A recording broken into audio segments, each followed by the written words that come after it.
мага кечинде саат 10-до бир бейтап жазып атат. Ассаламу алейкум, кандайсыз? Мен Ош областында областтык ооруканада жатам дейт. Жакында эле операция болдум. Апам биринчи келген күнү 17 000 колуна карматты эле. Бүгүн келип дагы 2 000 наркозго 2700 дагы бир нерсесине дейт. Сурап кетти. Операциядан чыккандан кийин такыр карашпай койду дейт. Кыйналып, кусуп, тамак жей албай жатам. Дагы акча сурады, аябай коррупция болуп кетти. Палатада жатканда эжелерди дагы мынча акча сурап жатат деп айтып атышат дейт. Сураныч карап бериңиздерчи ушуну дейт да. Бүгүн келип дейт, эртең менен дагы жазып атат саат 1-де. Бүгүн келип дагы сурады дейт. Мен өзүм 2 кызды жалгыз багам, жалгыз бой энемин деп мага жиберип атат. Азыр мен телефонун, анан ошол бейтапты мен сизге калтырайын. Ошого өзүңүз байланышып, ушуну жеке көзөмөлдөп, эми наркозду дагы сатып аткандыгы бул эми эмне деген көрүнүш да.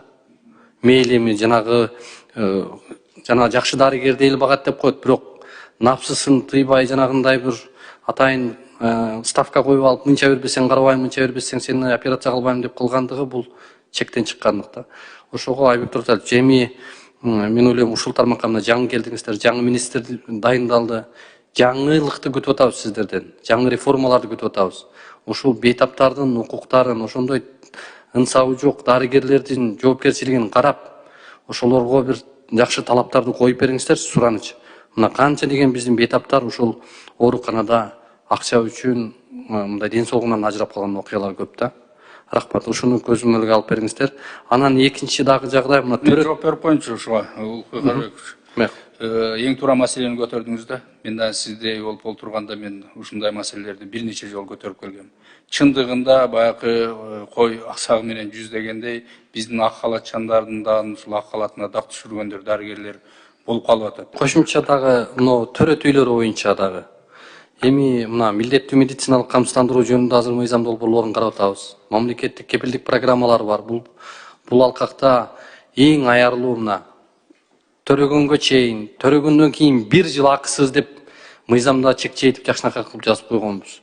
Бирок бүгүнкү күндө дагы деле ушул төрөт үйлөрүндө биздин келин кыздардан акча алып талап кылып, алар төрөттүн жанагындай коркунучунан эмес, акчанын талап кылгандан коркуп калган жагдайлар болуп атат. Эми ушуларды дагы мен ойлойм сиздерге мына жаңы келдиңиздер, ушул тармакта дагы бир эске алып көзөмөлдөйсүздөр деген ойдомун. Рахмат. Уулумга жардам бериңиздер. Балдарыңыздар оорубасын. Дуаңыздар кабыл болсун. Аллахым жеңил сыноо берсин. Уулумдун кыйналып жашаганын каалабайт элем. Менин балам дагы балдардын катарында ойногонун каалайт элем. Алладан сурап, эч үмүтүм үзүлбөйт. Балам басып кетет деп ишенемин. Умар каттуу оору менен күрөшүп жаткан кичинекей жигит. Ал кымбат дарылануу жана айыгууга мүмкүнчүлүк алуу үчүн сиздин жардамыңызга муктаж болуп турган учуру. Сиз берген ар бир сом Умарды дени сак жана бактылуу жашоого жакындатат. Сооп иш кылуу менен бирге Умарга ооруну жеңүүгө жардам бериңиз. Ар бир берген сомуңуз үчүн Аллах ыраазы болсун. Рахмат. Кийинки сөз Карыбек уулу Улукбекте. Саламатсыздарбы? Гүлзат Тыныбековна, жаңы кызматка келишиңиз менен куттуктайбыз. Жана бул кызмат чоң жоопкерчилик, анан президентибиздин ишенимин актайт деген үмүттөбүз.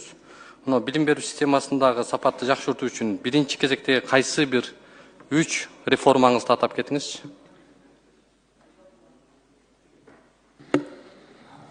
Жогорку билим берүү жана илим жаатында жаңы багыттарды дайындоо бул билим, илим, бизнес, инкубатор деп коебузго. Ошо биздин эң негизгиси максат биздин жаштар, студенттер университетте билим берүүдөн да тышкары эң мыкты адискөй жана бир өзүнүн проекти менен чыгыш.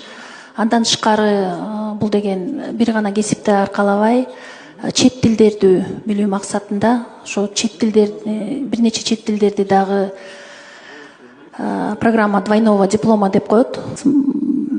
Кыргыз мамлекеттик улуттук университети, Ош мамлекеттик университети. Гүлзат Тыныбековна, түшүндүм. Бир 3 маселеңизди конкреттүү жөнөкөй жалпак тил менен айтып койсоңуз, нелерге басым жасап, 3 кадамыңыз кандай болот? Эң негизги, эң биринчи университеттерди жаңы моделдеги трансформациялоо, жаңы цифровой университеттерди түзүү, жана андан тышкары кесиптен тышкары чет тилдерди билген адистерди даярдоо, жана жаңы заманбап, жаңы дүйнөнүн өзгөрүшүнө, жаңы заманбап чакырыктарга жооп берген жаңы адистерди даярдоо. Түшүнүктүү. Мына билим берүү системасы акыркы 10 жылда дүйнөлүк деңгээлге көтөрүлүш үчүн кандай реформалар жасайсыздар? Эң негизгиси билим берүү сапатын күчөтүү, жана өзүңүздөр билесиздер, азыр Казакстанда азыркы этапта 10-15 университет QS рейтингине кирген. QS рейтингдин эң негизги баскычтары бул научные публикации, научные достижения деп коет да. Ошол көп, ошону өтүш үчүн ошол процентный соотношениеси көп алат да. Ошон үчүн биздин негизги азыркы максат, азыр 5 университет келсе, 10-15 университетти QS рейтингдеги университеттерге киргизүү. Чоң рахмат. Анан акыркысы мынау жогорку окуу жайлардагы контракттардын көбөйүүсү да. Бирок тилекке каршы ошолдой деңгээлде билим берүү сапаты ошол талапка ылайык болбой жаткандыгы өкүндүрөт. Ушул контракттардын маселеси боюнча кандай ойдосуз? Өзүңүздөр билгендей, контрактка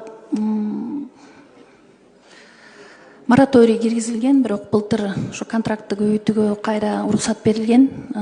Бирок өзүңүздөр билгендей, инфляция өсүп жатканына карата биз мугалимдердин айлык акысын да көтөрүп бериш керек. Ошого жараша ошонун негизинде студенттердин контракттын негизинде мугалимдердин айлык акысы төлөнөт.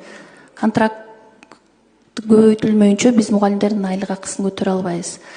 Бирок азыр көп ошо суроо талап түшүп атат, контракт төлөй албай жатышат. Көбүнчө ошо айылдан келген студенттер.